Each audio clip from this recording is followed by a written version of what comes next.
ఇక రాష్ట్రంలో TET fee పెరుగుదలకు సంబంధించి మరిన్ని డీటెయిల్స్ మా ప్రతినిధి రాజశేఖర్ అందజేస్తారు. రాజశేఖర్, రాష్ట్రంలో నేటి నుంచి టెట్ దరఖాస్తుల స్వీకరణ ఆన్లైన్ ద్వారా జరుగుతుంది. అయితే టెట్ పూర్తిస్థాయి షెడ్యూల్ని గత శుక్రవారం విద్యాశాఖ విడుదల చేసింది. ముఖ్యంగా గతంలో టెట్ పరీక్షకు సంబంధించి టీచర్స్ ఎలిజిబిలిటీ పరీక్షకు సంబంధించి గత సెప్టెంబర్లో బీఆర్ఎస్ ప్రభుత్వం అధికారంలో ఉన్నప్పుడు సెప్టెంబర్లో ఈ పరీక్ష నిర్వహించారు. అప్పుడు ఒక పేపర్కు 200, 2 పేపర్లకు 300 రూపాయలతో మాత్రమే ఈ పరీక్ష నిర్వహించారు. కానీ 6 నెలల లోపే కాంగ్రెస్ పార్టీ ఇప్పుడు నిర్వహిస్తున్న ఈ టెట్ పరీక్షకు దాదాపు 1000 రూపాయలు పరీక్ష ఫీజును నిర్ధారించడంపై ఉపాధ్యాయ ఎవరైతే నిరుద్యోగ అభ్యర్థులు ఉన్నారో వాళ్ళంతా కూడా ఆందోళన వ్యక్తం చేస్తున్నారు. వాళ్లకు మద్దతుగా విద్యార్థి సంఘాలు కూడా తోడైనాయి. ముఖ్యంగా 30 నుంచి దాదాపు 300% మేర ఫీజు పెరిగిందన్న ఆందోళన ఈ అభ్యర్థుల నుంచి వినిపిస్తూ ఉంది. ఎందుకంటే ఒక పేపర్ రాయాలంటే దాదాపు 1000 రూపాయలు, 2 పేపర్లు రాయాలంటే 2000 పేపర్లు, ఇది చాలా భారంగా మారుతుందని చెప్పేసి చాలామంది ఆందోళన వ్యక్తం చేస్తున్న పరిస్థితి కనపడతా ఉంది.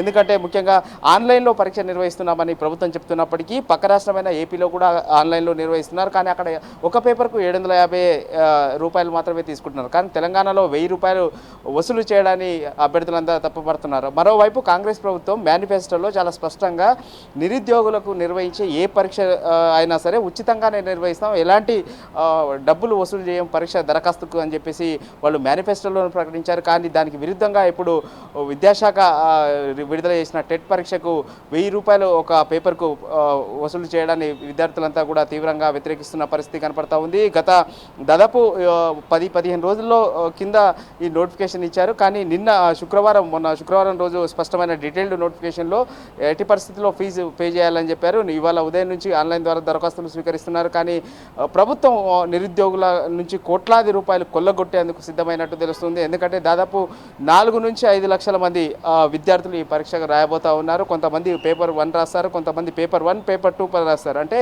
ఒక అభ్యర్థి 2 పేపర్లు రాసే అభ్యర్థి 2000 రూపాయలు పే చేయవలసి ఉంటుంది ఆన్లైన్ ద్వారా. దానికి డెబిట్ కార్డు లేదా క్రెడిట్ కార్డు ద్వారానే పే చేయాలి. మళ్ళీ దానికి అదనంగా 25 నుంచి 30 రూపాయలు సర్వీస్ ఛార్జీ పడతాయి. అంటే ఈ విధంగా ప్రభుత్వం పెద్ద ఎత్తున కూడా విద్యార్థుల నుంచి నిరుద్యోగుల నుంచి కోట్లాది రూపాయలు కొల్లగొడుతుందన్న వాదనలు అయితే పెద్ద ఎత్తున వినిపిస్తూ ఉన్నాయి. దీనిపై విద్యార్థి సంఘాలు పెద్ద ఎత్తున ఆందోళనకు సిద్ధమవుతున్న పరిస్థితి కనపడతా ఉంది. విద్యార్థుల్ని మభ్యపెట్టి నిరుద్యోగుల్ని మభ్యపెట్టి గద్దెనెక్కిన కాంగ్రెస్ ప్రభుత్వం ఈ విధంగా చేయడం సరైనది కాదని చెప్పేసి అనేక మంది విద్యార్థి సంఘాల నాయకులు ఇప్పటికే ఆందోళన నిర్వహిస్తున్న పరిస్థితి కనపడతా ఉంది. మరోవైపు రాష్ట్రంలో 11 జిల్లాల్లో మాత్రమే ఈ పరీక్ష నిర్వహణకు సెంటర్లు ఏర్పాటు చేశారు.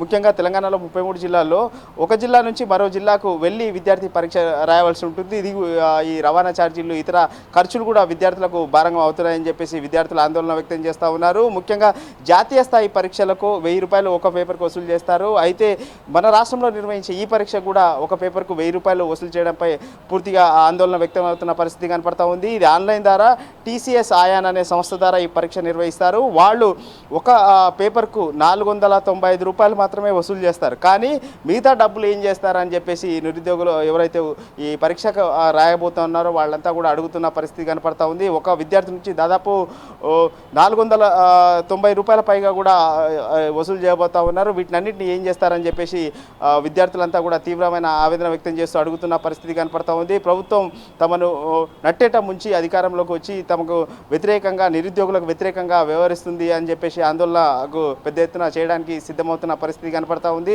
ఇప్పటికే టెట్ పరీక్ష నిధుల ద్వారా ఏం చేస్తారో ఆడిట్ విడుదల చేయాలని చెప్పేసి ఇప్పటికే విద్యార్థి సంఘాలు చెప్తా ఉన్నాయి. గతంలో టెట్ పరీక్ష నిర్వహించినప్పుడు ఓన్లీ 100-200 వసూలు చేసేవాళ్ళు.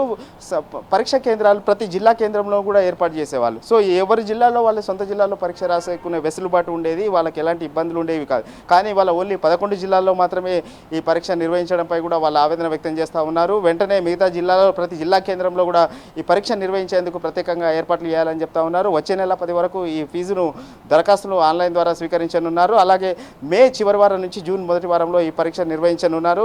సో చాలామంది నిరుద్యోగులు అయితే ఆందోళన వ్యక్తం చేస్తున్న పరిస్థితి కనపడతా ఉంది. ప్రభుత్వం కోట్లాది రూపాయలు విద్యార్థుల నిరుద్యోగుల నుంచి కొల్లగొట్టేందుకు సిద్ధమైందని చెప్పేసి విద్యార్థులంతా కూడా ఆరోపిస్తున్న పరిస్థితి అయితే మనకు కనపడతా ఉంది. పెద్ద ఎత్తున విద్యార్థులందరూ కూడా ఆందోళనకు వ్యక్తమవుతున్న పరిస్థితి కనపడుతుంది. 1-2 రోజుల్లో ఇందిరా పార్క్ కావచ్చు, అటు ఉస్మానియా యూనివర్సిటీ వేదికగా విద్యార్థులు ఫీజులు తగ్గించాలని డిమాండ్ చేస్తూ వీళ్ళంతా కూడా డిమాండ్ చేస్తూ ఉన్నారు. లేదా రాబోయే రోజుల్లో ఎన్నికలకు తమ ఇంటి ఓటర్లు అడగడానికి వచ్చే కాంగ్రెస్ పార్టీ నాయకులకు బుద్ధి చెప్తామంటూ కూడా విద్యార్థులు చెప్తా ఉన్న పరిస్థితి అయితే కనపడతా ఉంది. మొత్తం మీద అయితే టెట్ పరీక్ష ఫీజులు తీవ్రమైన భారంగా విద్యార్థులకు మిగిలబోతూ ఉన్నాయి. ఎందుకంటే ఇప్పటికే విద్యార్థులు కోచింగ్ తీసుకుంటూ ఇప్పటికే హాస్టల్లో ఉంటూ కోచింగ్ సెంటర్లకు ఫీజులు కడుతూ గ్రామీణ ప్రాంతాల నుంచి వచ్చిన విద్యార్థులు ఇప్పుడు ఈ పరీక్ష ఫీజు కూడా పెద్ద ఎత్తున ప్రభుత్వం వసూలు చేయడంపై ఆందోళన వ్యక్తం చేస్తున్న అయితే పరిస్థితి అయితే మనకు కనపడతా ఉంది. మమత.